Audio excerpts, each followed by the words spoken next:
আজ বানাচ্ছি গোলাপ চিকেন মোমো, মানে রোস্ট চিকেন মোমো আর কি। আচ্ছা, এটার জন্য প্রথমেই বলি, কোনো রকম ফুড কালার ব্যবহার করিনি। লাল রঙের জন্য বিটের রসটা ব্যবহার করেছি, নর্মাল যেরকমভাবে ময়দা মাখে ওইভাবে মেখে নিয়েছি। আর সবুজটার জন্য পালং শাকের রসটা ব্যবহার করেছি।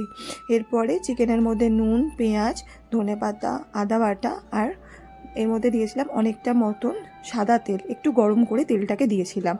ব্যাস, এরপরে চিকেনটাকে মাখিয়ে নিয়ে দিয়ে আটাগুলো মেখে রেখেছিলাম, ময়দাগুলো, সেগুলোকে লেচি পাকিয়ে নিয়েছি।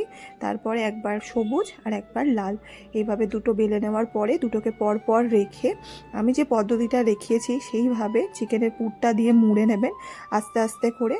আর এইভাবে ঘুরিয়ে ঘুরিয়ে এটাকে নিয়ে এসে এরকমভাবে মুড়িয়ে দিলেই একদম রোজের মতন দেখতে হয়ে যাবে। এটা আশা করছি অনেকেই জানেন।